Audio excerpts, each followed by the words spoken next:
Mister Devaraya को न चाहते हुए भी विक्रांत के पीछे पीछे चलना पड़ा था, क्योंकि आज विक्रांत का हौसला भी उन्हें सही सलामत रख सकता था। मिस्टर देवराय ने विक्रांत से हल्की सी आवाज में कहा, हमारे कपड़े अलग अलग हैं। ये सुनते ही विक्रांत ने सबसे पीछे चल रहे दो ग्लैडियन को पकड़ा और पीछे खींचा, और फिर वो कुछ करते या चिल्लाते उससे पहले ही विक्रांत ने उन दोनों के सीने पर मारा, जिससे वो बेहोश हो गए। फिर विक्रांत ने कहा, अब जल्दी चेंज करो। ये सुनकर मिस्टर देवराय कहना तो बहुत कुछ चाहते थे, पर वो चुप रहे, जबकि बाकी के ग्लैडियन अपनी उसी रफ्तार से आगे बढ़ रहे थे। देवराय और विक्रांत दोनों ने 1-2 मिनट में कपड़े पहन लिए और उन दोनों ग्लैडियन को साइड में छुपा दिया, ताकि किसी की नजर ना पड़े। फिर विक्रांत ने हल्की सी आवाज में कहा, जल्दी करो नहीं तो वो गुम हो जाएंगे। ये सुन के मिस्टर देवराय ने कहा, ये सेफ नहीं है, मैं फोर्स को बुलाता हूँ। नहीं, अभी इसकी जरूरत नहीं, विक्रांत ने कहा, और फिर दोनों बाप बेटे तेजी से चलकर ग्लैडियन के करीब पहुंच गए। ग्लैडियन जो अपनी धुन में इस कदर खोए हुए चल रहे थे कि उन्हें मालूम ही नहीं चला कि उनके पीछे के 2 ग्लैडियन की जगह कोई 2 दूसरे आ गए। वहीं दूसरी तरफ आद्या और सिद्धू दोनों गुफा के बाहर पहुंचे। तब आद्या से सिद्धू ने कहा, ये तुम कहां ले आई? मुझे ये जगह सेफ नहीं लग रही, हमें वापस चलना चाहिए। हमें इस जगह के बारे में कोई आइडिया नहीं है, इसके अंदर जाना बेवकूफी होगी। ये सुनकर आद्या ने कहा, तो क्या हम इतनी दूर आके हार मान लेंगे? बात हार या जीत की नहीं, हम कुछ नहीं जानते, हमें कोई आइडिया नहीं कि ये गुफा कितनी बड़ी है, इसके अंदर क्या हो रहा है, रूही इसके अंदर गई है या नहीं, और तो और रात भी हो चुकी है, तो यहाँ रुकना सेफ नहीं है। सिद्धू ने आद्या को समझाते हुए कहा, पर आद्या को देखकर लग नहीं रहा कि वो कुछ समझने को तैयार है। वो एक बच्ची के जैसे जिद पर अड़ी है कि उसे अंदर जाना है और देखना है कि रूही यहाँ क्यों आई है। तो फिर आद्या ने कहा, आई नो इसमें रिस्क है, लेकिन अगर एक बार हमें प्रूफ मिल गया तो हम रूही की असलियत सबके सामने ले आएंगे, और इसलिए यही बेस्ट मौका है। आद्या की इस बात से सिद्धू खुश नजर नहीं आ रहा था, तो सिद्धू ने आद्या से कहा, तुम बहुत जज्बाती होकर सोच रही हो, थोड़ा दिमाग से सोचो, हम 2 हैं और वो कितने होंगे कोई आइडिया नहीं। हमने पुलिस फोर्स को भी इन्फॉर्म नहीं किया, तो ऐसे में रूही का पीछा करते हुए जाना बहुत बड़ी बेवकूफी हो, जो हम दोनों में से किसी एक के मरने की वजह बनेगी। सिद्धू की इस बात पर आद्या ने कहा, यार ऐसा कुछ नहीं होगा, मुझ पर भरोसा रखो, हम दोनों साथ मिलकर सब देख लेंगे। पर अब जब इतने दूर आ गए हैं तो थोड़ा और। नहीं सॉरी, ना मैं अंदर जाने वाला और ना ही तुम्हें अंदर जाने दूंगा, और हम दोनों यहीं से वापस चल रहे हैं, यही फाइनल है, सिद्धू ने कहा। सिद्धू की इस बात पर आद्या ने गुस्सा होते हुए कहा, यार सिद्धू क्या बच्चों जैसी बातें कर रहे हो, इतना क्यों डर रहे हो, वो हमें खा थोड़ी जाएंगे। मैं अपने लिए नहीं, तुम्हारे लिए डर रहा हूँ, इस जंगल में कैसे लोग हैं कुछ नहीं पता, सिद्धू ने आद्या को कहा, जिसे सुनकर 1 सेकंड के लिए आद्या को भी सिद्धू की बात सही लगी कि हाँ वो कुछ ज्यादा ही रिस्क लेने का सोच रही है। वहीं दूसरी तरफ ग्लैडियन का एक ग्रुप एक बड़े से हॉल के सामने आकर रुक गया, जो कि गुफा के अंदर ही बना हुआ था। इसी में सबसे पीछे मिस्टर देवराय और विक्रांत खड़े थे। विक्रांत की जब नजर पड़ी तो उसने 9 आदमियों को सबके सामने खड़ा देखा, और उन 9 के आगे एक लकड़ी की टेबल रखी हुई थी, जिस पर एक आदमी का सर रखा हुआ था। हालांकि अभी यहाँ क्लैड नहीं आया।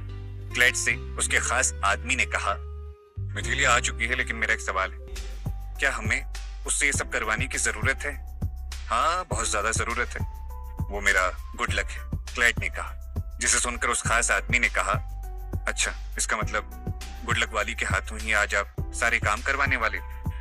ये सुनकर क्लैड ने कुछ नहीं कहा। क्लैड को कई सारे तरीके पता हैं जिससे वो किसी को भी अपने वश में कर सकता है। तो फिर क्लैड ने अपने खास आदमी से कहा, आज रात जैसे ही काम खत्म होगा मैं जल्द से जल्द दर्शन गृह निकल जाऊंगा, मेरे बीवी बच्चे करसे से इंतजार कर रहे हैं। ये सुन के उस खास आदमी ने कहा, हाँ जरूर, हम सब भी यही चाहते हैं। आज की रात क्लैड के लिए कुछ ज्यादा ही बड़ी रात है। जिस चंद्र ग्रहण का इंतजार वो इतने टाइम से करता आ रहा है, आज फाइनली वो दिन आ गया है।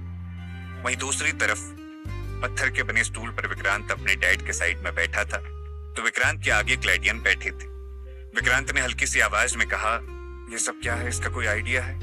अभी विक्रांत ने इतना ही सवाल करा था कि तभी मोमबत्ती की रोशनी में उसकी नजर एक ग्लैडियन पर पड़ी, जिसके शरीर पर वैसा ही टैटू था जो उसने जोसेफ के हाथ पर देखा था।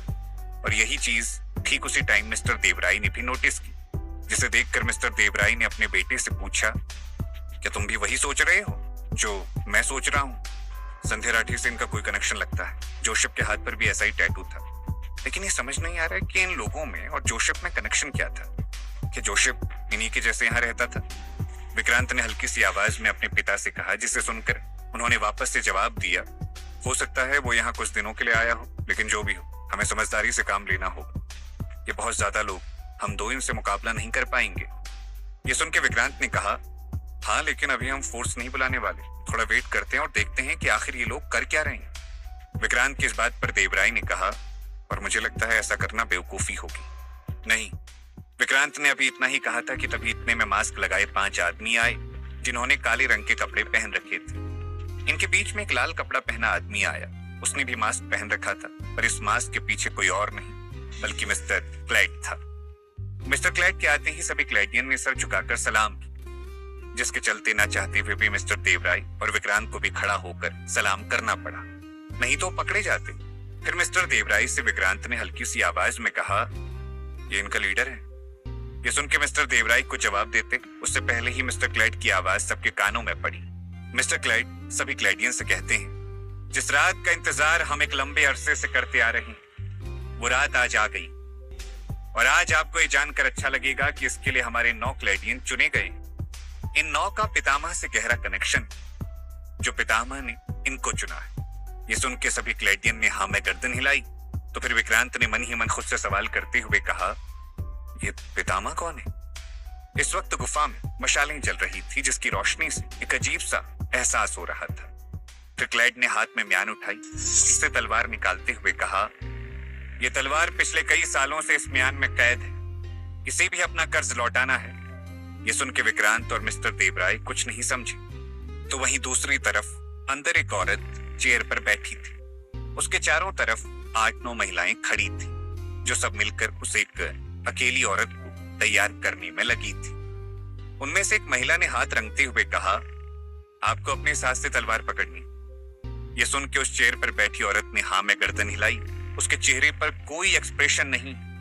समझ नहीं आ रहा था कि कुछ फील कर भी पा रही हैं या नहीं। फिर आपस में 2 महिला बात करते हुए बोली, इसके बिना आज का सारा काम अधूरा है, जो कि रूम से बाहर की साइड खड़ी थी। हाँ, तभी इतनी अकड़ है कि एक शब्द नहीं बोल रही, पर फिर भी हम सब इसके पीछे पागलों की तरह लगे हुए। दूसरी औरत ने कहा, जिसे सुनकर उस पहली वाली औरत ने कहा, आखिर ये है कौन? मैंने तो इसके बारे में बहुत कुछ सुना है, अब सच क्या है कुछ पता नहीं। कोई कह रहा है कि अपने पति और बच्चे को छोड़कर भाग आई, तो कोई कह रहा है कि इसे हमारे चीफ ने अपने वश में कर लिया। लेकिन चीफ ऐसा क्यों करेंगे? अपने साथ खड़ी महिला के सवाल सुन के वो सामने खड़ी महिला जवाब देती है, मैंने भी बहुत सुना है, लेकिन सच क्या है कोई नहीं जानता, खास करके हम में से तो कोई नहीं। जो सच जानता है वो चीफ है या फिर ऊपर वाला। फिर जब अंदर चेयर पर बैठी औरत को तैयार कर दिया गया, तब वो चेयर से खड़ी हुई, जिसके खड़े होते ही बाकी औरतों ने झुककर उसको सलाम किया। और फिर वो वहां से बाहर आ गई और वहां से सीधे उस बड़े से हॉल में आई जहां क्लैड अपने क्लैडियन के साथ मौजूद था। लेकिन जैसे ही मिस्टर देवराय की नजर उस औरत पर पड़ी, उनके पैरों तले जमीन खिसक गई। उन्होंने देखा कि उनके सामने अभी अभी एक औरत आई है, जो कि दिखने में बेहद खूबसूरत है, पर उसके हल्के सफेद बाल बता रहे हैं कि उसकी उम्र 40 साल से ज्यादा है। तो जैसे ही उस औरत पर मिस्टर देवराय की नजर पड़ी, उनके मुंह से शब्द निकल पड़ा, मिथिलिया। अपनी मां का नाम जैसे ही विक्रांत के कानों में पड़ा, तो उसने भी सबसे नजरें हटाकर उस औरत पर नजर डाली जो अभी अभी आई थी। उस औरत को देखकर विक्रांत को 1 सेकंड के लिए ऐसा लगा जैसे वो उसके जैसा ही दिखता है। विक्रांत ने उस औरत को देखकर अपने डैड की तरफ देखा तो मिस्टर देवराय ने हाँ में गर्दन हिलाई। मिस्टर देवराय की आंखें भर आई थी। वो अपनी पत्नी को इतने सालों से ढूंढ रहे थे, पर उन्हें वो मिली नहीं। लेकिन आज वो मिल गई, पर उसका मिलना कई सवाल साथ लाया है। तो जैसे ही विक्रांत खड़ा होकर अपनी मॉम की तरफ कदम बढ़ाने की सोच ही रहा था कि तभी मिस्टर देवराय ने उसका हाथ पकड़कर वापस बिठा दिया। तो विक्रांत ने कहा, छोड़ो मुझे। विक्रांत का गुस्सा 7वें आसमान के पार था। उसने खुद को कई बार छुड़ाने की कोशिश की। उसकी आंखें गुस्से में लाल थी। आखिर अब कैसे विक्रांत अपनी मां को क्लैड के चंगुल से बचा पाएगा? और क्लैड आज की रात मिथिलिया से किसकी बलि दिलवाने वाला था? कहीं ऐसा तो नहीं कि आज की रात विक्रांत की आखिरी रात हो? रूही अब आगे क्या करेगी? आखिर कौन सी जगह थी ये दर्शन ग्रह? उस औरत के चेहरे पर किसी तरह के एक्सप्रेशन नहीं थे। उसके स्टेज पर आते ही उसको तलवार थमा दी गई। मिथिलिया तलवार को अपने हाथ में लेकर उन 9 क्लैडियंस को देखने लगी, जिनकी आज कुर्बानी दी जाएगी। तो फिर क्लैड ने कहा, चंद्र ग्रहण में 3 मिनट बाकी, हमें वक्त पर यह सब करना हो। नहीं तो पितामह हमसे नाराज हो जाएंगे। ये सुन के भी मिथिलिया के चेहरे पर कोई एक्सप्रेशन नहीं आए। वहीं दूसरी तरफ रूही अंदर आ रही थी कि तभी एक आदमी आया। उसकी जैसे ही रूही पर नजर पड़ी, उसने सवाल करते हुए पूछा, कौन हो तुम? पर इस सवाल का जवाब देने के बजाय रूही ने उसको मारने के लिए हाथ उठाया, लेकिन वो चूक गई और उस आदमी ने जब हमला किया तब रूही गिर पड़ी। रूही को जमीन पर पड़ा देखकर उस आदमी ने कहा, अब तुम जैसी औरतों से हमें लड़ना होगा। तुम मेरे एक थापड़ की, इसलिए पूछ रहा हूँ, बताओ कौन हो और यहाँ अंदर कैसे आई? ये सुन के रूही खड़ी होने वाली थी कि तभी उस आदमी ने रूही के पेट पर मारा और फिर रूही के बाल घसीटते हुए बोला, यहाँ किसी को सीधे मुंह बात समझ नहीं आती। रूही के बाल खींचने से उसे बहुत दर्द हो रहा था, पर वो कुछ कर नहीं पा रही थी। तभी अचानक रूही के हाथ एक पत्थर लग गया, जिससे रूही ने उस आदमी के हाथ पर मारा। वो आदमी संभल पाता, इतने में रूही ने उसके सर पर जोर से मारा, जिससे वो वहीं गिर पड़ा। उसके शरीर से खून निकलकर बहने लगा। रूही खड़ी हुई, उसने अपने कपड़ों पर लगी धूल को साफ किया और फिर अंदर की तरफ कदम बढ़ाए और इसी जल्दबाजी में रूही गुफा के अंदर गलत रास्ते पर चल दी। थोड़ी देर तक चलने के बाद रूही एक ऐसी जगह पर पहुंची जहां काफी सामान रखा हुआ था और वहां कुछ आदमी भी खड़े थे। तो उनमें से 4 आदमियों ने एक साथ रूही की तरफ देखा। उन चारों में से 2 के पास पिस्टल थी। तो उनमें से एक ने आगे आते हुए कहा, कौन हो तुम और यहाँ अंदर कैसे आई?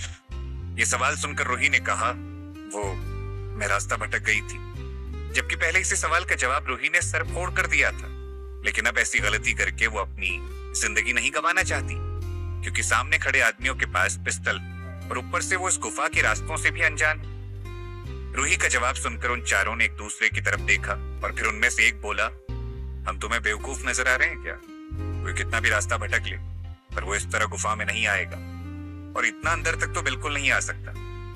ये सुनकर रूही को जवाब नहीं दे पाई, क्योंकि रूही जान गई थी कि अब चुप रहना ही बेहतर है। फिर रूही ने एक आदमी की आंखों में आंखें डालकर पूछा, क्या तुम्हें मुझ पर भरोसा नहीं है?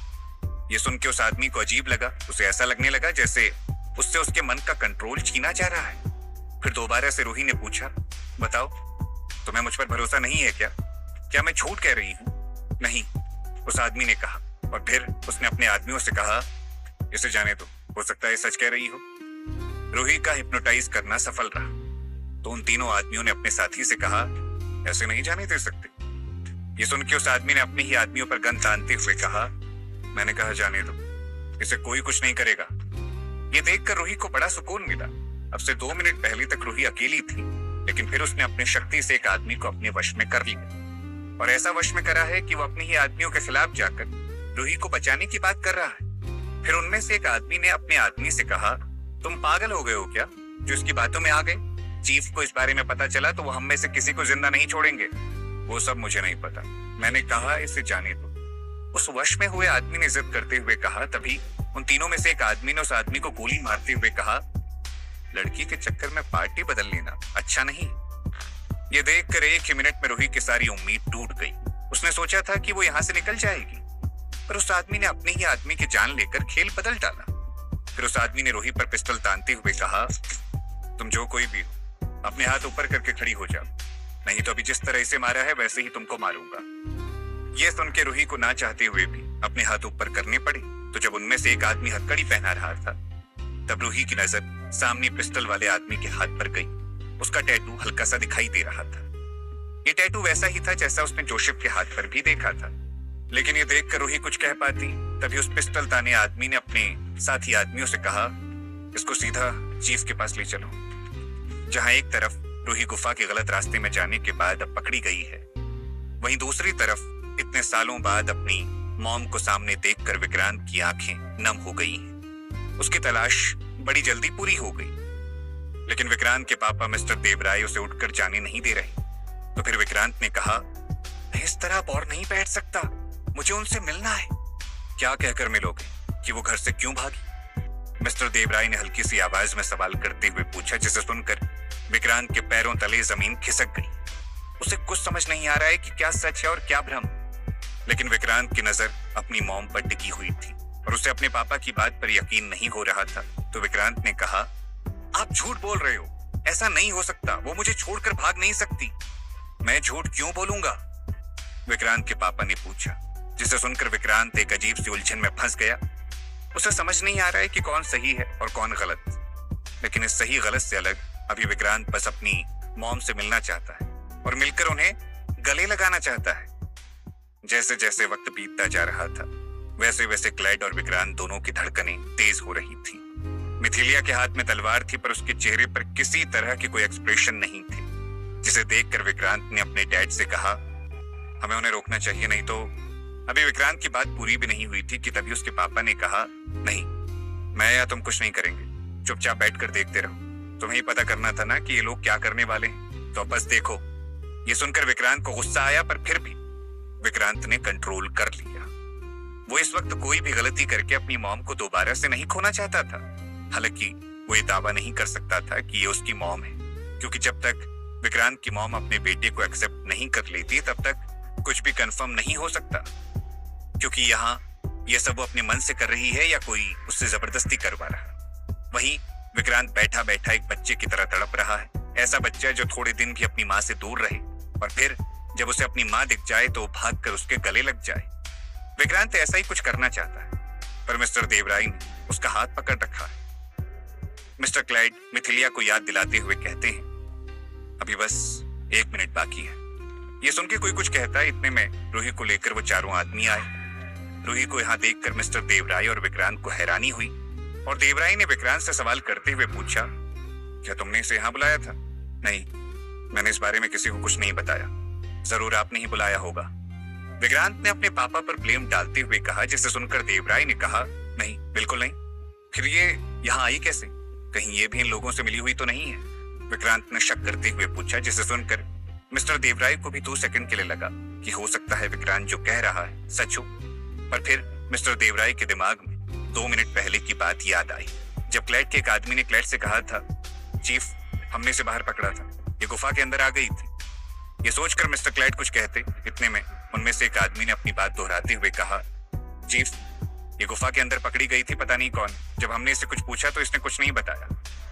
ये सुनकर क्लाइड कुछ कहते, तभी उसके खास आदमी ने हल्की सी आवाज में क्लाइड से कहा, यही है वो लड़की जो दर्शन ग्रह से आपसे बात करने आई थी। अपने खास आदमी की बात सुनकर मिस्टर क्लाइड हाथ से इशारा किया, जिसके बाद रूही को वो लोग अपने साथ ले गए। लेकिन विक्रांत के लिए कई सवाल छोड़ गए। लेकिन विक्रांत रूही के पीछे जाने के लिए उठने वाला था, तभी मिस्टर देवराय ने उसे पकड़कर बैठाते हुए कहा, बैठ जाओ, हमें उसे बचाना होगा, वो लोग उसे मार भी सकते हैं। विक्रांत ने अपने पिता से कहा, जिससे साबित हो जाता है कि विक्रांत का दिल कितना अच्छा है। अभी 2 मिनट पहले तक विक्रांत को रूही पर शक था कि वो भी इन्हीं लोगों के साथ जुड़ी हुई है, लेकिन अब विक्रांत का मन बदल गया और वो रूही को बचाने की बात कर रहा है। विक्रांत की बात सुनकर मिस्टर देवराय ने कहा, हमें दिमाग से काम लेने की जरूरत है। एक तरफ तुम्हारी मॉम और एक तरफ रूही, इन दोनों को बचाना है तो सब्र से काम लेना होगा। और जल्दबाजी में आकर हमने कूच किया तो इन दोनों में से किसी एक को हमेशा हमेशा के लिए खो देंगे। अपने पापा की इस बात से विक्रांत डर गया, क्योंकि इस वक्त विक्रांत दोनों को नहीं खोना चाहता। बेशक रूही ने अगर गलत लोगों का साथ दिया तो उसे जेल में डालेगा, पर इस तरह मरने के लिए नहीं छोड़ सकता। वहीं दूसरी तरफ विक्रांत की माँ इतने सालों बाद मिली और मिलने के दिन ही उसे खोना पड़े तो विक्रांत जीते जी मर जाएगा। वो अपने आप को फिर कभी माफ नहीं कर पाएगा। वैसे आखिर रूही यहाँ क्या करने आई थी? और तो और विक्रांत की मॉम मिथिलिया यहाँ क्या कर रही है? क्या वो अपने हाथ खून से रंगने वाली? और एक पुलिस वाला होने के नाते इस गुनाह के लिए क्या विक्रांत अपनी मॉम को सलाखों के पीछे डाल पाएगा? मिस्टर देवराय भी हैरान है कि उन्होंने अपनी वाइफ को कहां कहां नहीं ढूंढा, और अब जब वो मिली तो ऐसी जगह कि वो समझ नहीं पा रहे हैं कि मिथिलिया से किस तरह बात की जाए। और अभी अगर पागलपंथी से काम किया तो रूही की तरह ये भी पकड़े जाएंगे। क्या विक्रांत की मॉम वाकई में ग्लैडियन ग्रुप में एक बड़े ओहदे पर है? क्या इससे पहले भी विक्रांत की मॉम मिथिलिया ने अपने हाथ से लोगों की जान ली है या फिर नहीं? और इस बात का कनेक्शन संध्या राठी के केस से किस तरह? रूही का ऐसा क्या राज है जो ग्लैडियन ग्रुप से जुड़ा है? इस सीरीज के नए एपिसोड जल्द ही आ रहे हैं, तो बनी रहिए हमारे साथ।